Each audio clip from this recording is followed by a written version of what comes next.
Halo, selamat datang di channel Kak Arta. Di video kali ini, kita akan membahas mengenai pemanasan global. Tapi sebelumnya, like and subscribe dan nantikan video pembelajaran lainnya ya. Oke, pasti kita sudah sering mendengar istilah pemanasan global. Nah, di sini kita akan bahas lebih dalam tentang pengertian, penyebab, akibat, dampak, dan solusi pemanasan global. Ternyata, bumi kita tidak sedang baik-baik saja loh.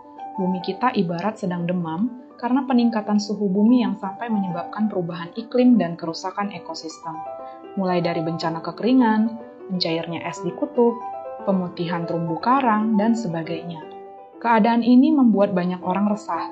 Salah satunya Greta Thunberg, seorang aktivis remaja yang gencar menuntut pemerintah dunia melakukan tindakan serius untuk menanggulangi pemanasan global. Lalu, apa sebenarnya pemanasan global itu? Pemanasan global adalah peningkatan suhu rata-rata atmosfer, laut, dan daratan yang menyebabkan climate change atau perubahan iklim dan ketidakseimbangan ekosistem di bumi. Penyebab pemanasan global adalah efek rumah kaca atau greenhouse effect, yaitu kemampuan atmosfer untuk mempertahankan suhu udara panas yang nyaman bagi bumi dan makhluk hidup. Unsur pembentuk efek rumah kaca ialah gas emisi rumah kaca yang mampu menahan panas keluar dari bumi. Seperti ilustrasi berikut, sinar matahari yang disimbolkan garis biru akan masuk ke dalam rumah kaca. Sebagian dari sinar tersebut akan diserap oleh tumbuhan, dan sebagiannya lagi akan dipantulkan keluar rumah kaca yang disimbolkan dengan garis merah.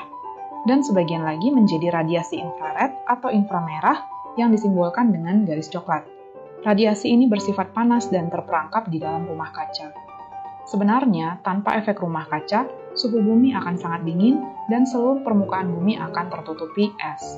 Dengan adanya efek rumah kaca, perbedaan suhu antara siang dan malam menjadi tidak jauh berbeda.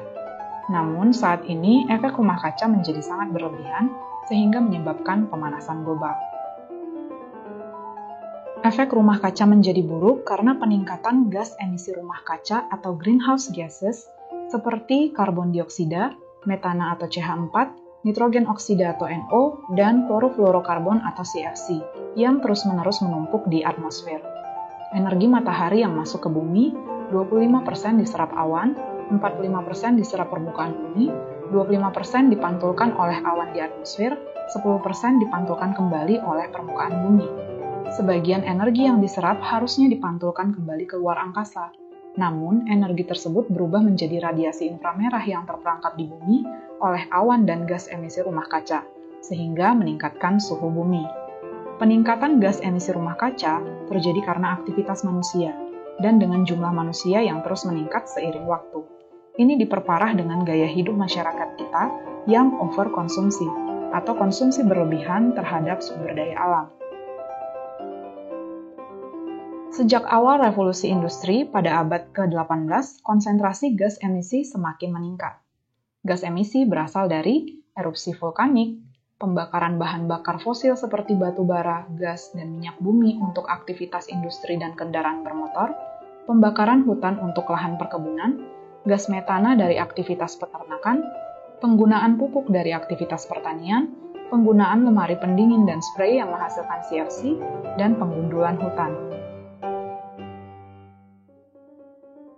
Efek rumah kaca telah meningkatkan suhu rata-rata bumi hingga sekitar 1 derajat Celcius, dan bila ini terus berlanjut, maka akan menyebabkan peningkatan pemanasan global antara 1,5 sampai 4,5 derajat Celcius sekitar tahun 2030. Dampak pemanasan global ialah kekeringan hebat, kelangkaan air, pencairan es di kutub, naiknya permukaan laut, banjir di berbagai tempat, kebakaran hebat, badai dahsyat, penurunan keanekaragaman hayati seperti flora dan fauna.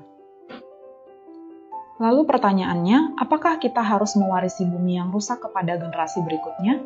Mungkin bukan kita yang merasakan dampak terburuknya, tetapi anak cucu kita. Sudah saatnya bagi kita melakukan tindakan nyata dan menerapkan gaya hidup minimalis, tidak overkonsumsi. Dan berikut beberapa tindakan lainnya. Yang pertama, mengurangi pemakaian bahan bakar fosil atau batu bara dan minyak bumi, mengurangi pemanfaatan produk yang mengandung klorofluorokarbon, menggunakan produk ramah lingkungan seperti panel surya, pembangkit listrik tenaga air atau angin, kendaraan ramah lingkungan, melakukan reboisasi atau memperluas area tumbuhan hijau untuk menyerap karbon dioksida dalam proses fotosintesis, tidak melakukan penebangan liar atau deforestasi atau penggundulan hutan, memakai energi listrik secukupnya, dan membatasi kegiatan merokok. Nah, sekarang coba kita menguji pemahaman kita ya, mulai dari contoh soal yang pertama. Perhatikan peristiwa berikut.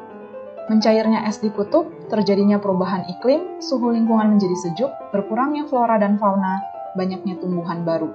Dampak dari pemanasan global yang ditunjukkan oleh nomor yang benar itu 1, 2, dan 4 ya, karena seharusnya suhu lingkungan menjadi panas dan berkurangnya tumbuhan. Jadi jawabannya yang A. Sekarang kita ke contoh soal kedua. Sebagian panas matahari terperangkap di atmosfer bumi akibat menumpuknya jumlah gas rumah kaca yang berikut ini, kecuali karbon dioksida, metana, dan CFC adalah gas efek rumah kaca. Berarti jawabannya C, argon. Oke, untuk soal nomor 3, coba tentukan jawabannya sendiri ya.